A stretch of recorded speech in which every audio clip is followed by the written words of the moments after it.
Hi అండి, ఇక్కడ మీరు చూస్తున్నది పాట్ నెక్ బ్లౌజ్ అండి. ఈ బ్లౌజ్ని మనం రౌండ్ నెక్ చేసి ఇవ్వాలన్నమాట. వీళ్ళకి పొడవు అంతా సరిపోయింది కానీ చెస్ట్ లూజ్ ఇంకొంచెం కావాలి, ఇంకా ఫ్రంట్ పార్ట్కు సంబంధించి క్రాస్ పట్టీ కూడా కావాలి అని అడిగారు. ఇప్పుడు దీన్ని కట్ చేద్దామండి. స్టిచ్చింగ్ అయిపోయిన తర్వాత కట్ చేయడం ఎలాగో అని అనుకుంటే కొంచెం కష్టమే నిజానికి. కాకపోతే మన దగ్గర స్టిచ్చింగ్ చేయించిన బ్లౌజు ఇది ఒకటి, పైగా పండగ కూడా కావాలన్నారు. ఏ పార్ట్కి ఆ పార్ట్ ఇట్లా ఓపెన్ చేసేసాను అంటే కుట్టిని ప్రతి ఒక్క కుట్టు ఓపెన్ చేశానండి. ఇదిగోండి hands, front part, back part, అలాగే ఇదిగోండి నడుం పట్టి ఇది కూడా ఓపెన్ చేస్తాను అనమాట. ఇలా ఓపెన్ చేశాక నడుం వైపున, షోల్డర్ వైపున సమానంగా ఎక్కడ ఎగుడు దిగులు రాకుండా చూసుకొని మనకి నడుము అనేది వెనకాల నెక్ అనేది బ్రాడ్గా కావాలని అడిగారండి. అలాగే పట్టి నడుము హైట్ కూడా ఎంత వద్దు, ఇంకొంచెం తగ్గించమని అడిగారు.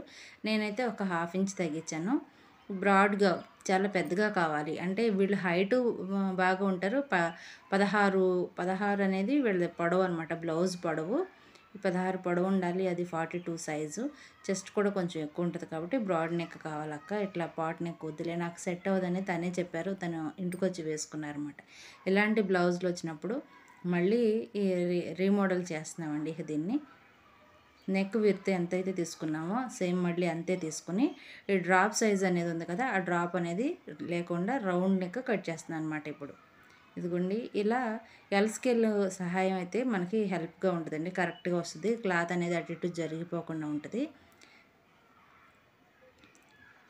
కొత్తగా కుట్టే వాళ్ళైనా కూడా ఏమీ ప్రాబ్లం ఉండదండి. కొంచెం ఒక్కోసారి మార్చాల్సి వచ్చినప్పుడు మళ్ళీ కంగారు పడిపోకుండా మనం ఇట్లా కొంచెం టైం పెట్టుకొని ఈ బ్లౌజ్ అంతా ఓపెన్ చేసి ఇలా రౌండ్ నెక్, ఎప్పుడు రౌండ్ నెక్స్ ఎలాగైతే కట్ చేస్తామో అదేవిధంగా పై పార్ట్ కింద పార్ట్ కదిలిపోకుండా కాస్త ఇట్లా పట్టుకొని ఈ ఎక్స్ట్రా ఉన్నది ఇంతవరకేనండి అసలు తీసింది. ఇది ఓపెన్ అయ్యేసరికి మనకి రౌండ్ పెద్దగా వచ్చిందనమాట. దీనికోసం హాఫ్ పట్టు క్లాత్ని కూడా తీసుకుని పక్కన పెట్టాను.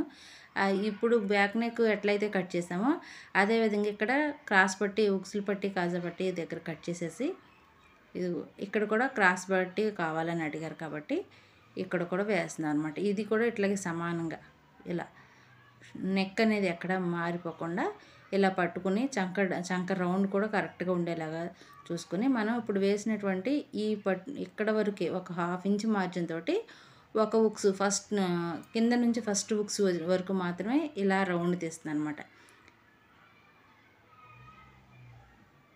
ఒక్కోసారి మనకి బ్లౌజులు మార్చుకోవాల్సి వస్తుందండి. అటువంటప్పుడు తప్పదు. ఇట్లా ట్రై చేశారంటే మీరు ఈజీగా కుట్టగలుగుతారు. ఏమీ కంగారు పడక్కర్లేదు. మనకి స్టిచ్చింగ్ అనేది వచ్చింది కాబట్టి ఇలా క్రాస్ పట్టి మళ్ళీ యథావిధిగా వేయటం అనమాట. లైనింగ్ క్లాత్ ఇంక మెయిన్ క్లాత్ చూసి వేస్తున్నాను. నడుం కొడితే టాకాలు వేసేసి పట్టి వేసానండి, నడుం పట్టి. ఇప్పుడు మెడకు మాత్రం థ్రెడ్ పైపింగ్ అనమాట. ఇటు 1.5 ఇంచ్ తోటి క్లాత్ని తీసుకుని దీన్ని డబుల్ ఫోల్డ్, మామూలు బ్లౌజులకి అయితే మనం ఎలా అయితే పైపింగ్ చేస్తామో ఇంకా అలా బ్యాక్ నెక్కి మాత్రం డాట్స్ వేసాము. ఇంకా నెక్ మార్చాము. నెక్కి మాత్రం పాట్ నెక్ షేప్ తీసేసి రౌండ్ నెక్కి ఇప్పుడు పైపింగ్కి మామూలుగానే లైనింగ్ బ్లౌజులు అయితే ఏ విధంగా కుడతామో ఆ విధంగా ఇలా కుట్టేసి 12వ నెంబర్ థ్రెడ్ తీసుకుని దాంతో పైపింగ్ వేస్తే నీట్గా వస్తుందండి. ఇదిగోండి ఇదనమాట. ఇలా వేసామంటే బాగుంటుంది. అట్లాగే ఫ్రంట్ పార్ట్కి కూడా నేను మెయిన్ క్లాత్ కొంచెం ఉంటే దాన్ని ఇలా ముక్కలు మనకి షేప్ పట్టికి సరిపడగా ఇట్లా అరేంజ్ చేశారండి. కాకపోతే లోపల పట్టికి మాత్రం ఎప్పుడు అయితే 3 క్లాతులు తీసుకున్నాం కదా, అలా కాకుండా ఇంకొంచెం మందంగా ఉండేలాగా తీసుకున్నాను అనమాట. మెడకు తీసినటువంటి లేస్ వేస్ట్ చేయకుండా ఇట్లా హ్యాండ్స్కి వేసేసి టోటల్గా ఇలా రెడీ చేశానండి. బ్లౌజు అది బాగుందా ఇది బాగుందా మీరే ఒక కామెంట్ చేయండి. ఇన్ కేస్ మీ దగ్గరికి ఇలా బ్లౌజులు వస్తే మళ్ళీ సెట్ చేశారంటే పర్ఫెక్ట్గా సరిపోతుందండి. ఏమీ కంగారు పడక్కర్లేదు. వీడియో నచ్చినా లేదంటే నేను కట్ చేసి కుట్టింది నచ్చినా తప్పకుండా ఛానల్ని సబ్స్క్రైబ్ చేసుకోండి. ఎలా ఉందనేది ఒక కామెంట్ అయితే చేయండి. మరో మంచి వీడియోతో మళ్ళీ